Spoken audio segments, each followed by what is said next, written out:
Hi, it's Tracy, and as you can see, Lady has climbed up into my lap and wants to be a star again today.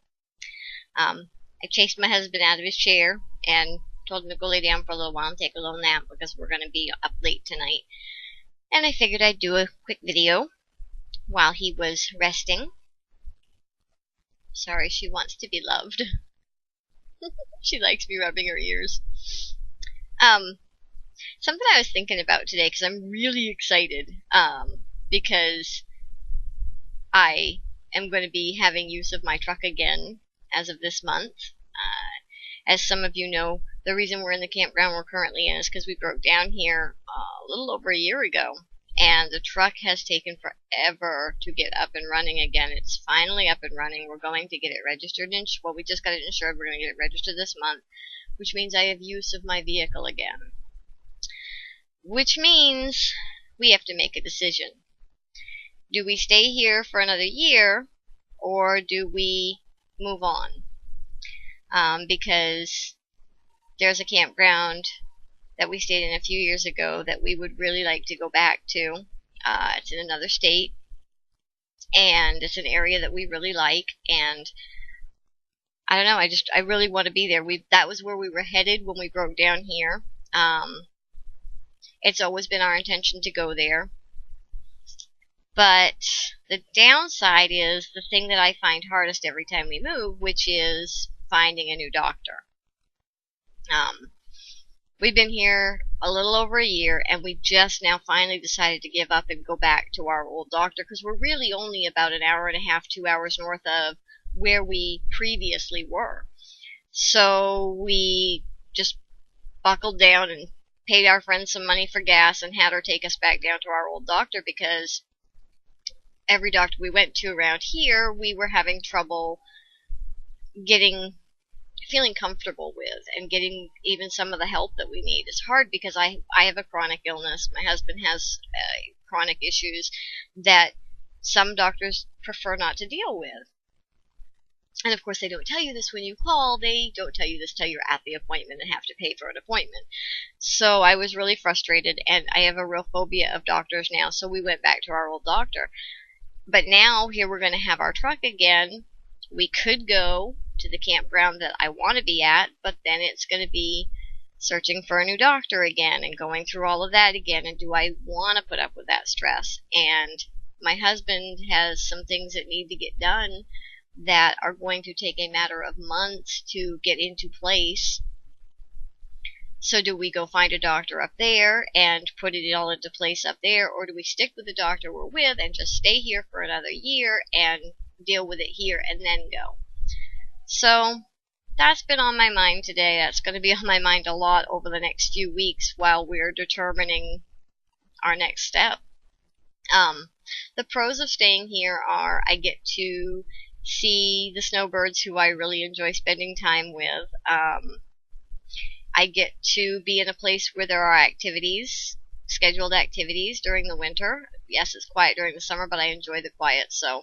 And in the winter, it's nice to be able to socialize. The cons are I don't like this area. There aren't a lot of people my age here. They're all much older, which I don't have a problem with age. It would be nice to have some friends my own age too.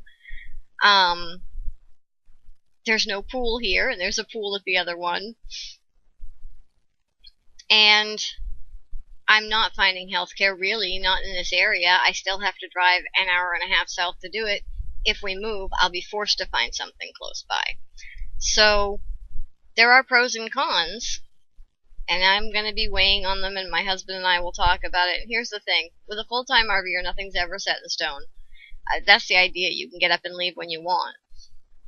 So nothing's ever set in stone with me. You know, I'm comfortable here. We have our own internet. We had that brought in a few months back. So I could sit here easily for another year with no issues whatsoever. Or I could get frustrated tomorrow. Well, maybe not tomorrow because it won't be ready tomorrow, but I could get frustrated in a few weeks and go, you know what, that's it, I'm done, let's go. And often that's what happens. We get up just like that, pick up and go. I'm not going to pick up just like that and go, because that's how we end up broke down places. I am going to do it the right way this time. But it could be that simple of a decision. It could be that quick of a decision. So how, any of you out there who are also full-time RVers, because I know some of you are, how do you make your choices when you go places? Are you pre-planned? Is it instant decisions? Do you weigh pros and cons? Do you have certain questions and things in mind? I know I stopped petting you, I'm sorry. That help you make those choices? Or are you just kind of following the wind? Whatever the mood that strikes, that's the direction you go. I'm curious how other people do it. I've done it every way there is. We've pre-planned things. We've made decisions to do things, although sometimes making the pre-plans, they just never work out as you think they're going to. But I've jumped up and left just like that. That never works out the way you think it's going to either. I have lots of really cool stories from the road that eventually I will try and put a list together and share with you a little at a time, where we've met some just amazing people because we've gotten into some really funky situations that the right people just walked in to help us at the right times. Sometimes I write about those things. I have a couple of different blogs. I should probably put them in the links below here. I will try to remember to do that, because some of my RVer stories are in my other blog, and that's not actually hooked to my YouTube account. So, oh, you're so goofy. Well, anyway, that was what was on my mind. Oh, I gotta tell you about this really neat moment. So, because the truck's been having so many problems, I try to start it every day or every couple of days, but we haven't started it in maybe a week, a little over a week. So I went out tonight to start it, and my husband didn't think it was going to start, but it started. While I'm sitting there, I turned on the radio, and the song Bring on the Rain, it's a country song. If you don't listen to country, you won't know what I'm talking about, but Bring on the Rain came on the radio, and I started singing it. And while I'm sitting there in my very loud, it's a 1988 truck, so it's got glass packs on it. So my very loud truck is running. I'm sitting there singing almost top of my lungs to Bring on the Rain. And this bird comes flying down out of the tree, flies right up next to the truck, kind of looks at me, flies up on top of the camper and sits there and watches me for a minute like, what on earth are you doing? But it was just that very Snow White moment, you know, when she's singing and all the birds come down and land on her. Well, I don't know. I just had my Snow White moment. I had to tell you about it. Anyway, I will see you again soon.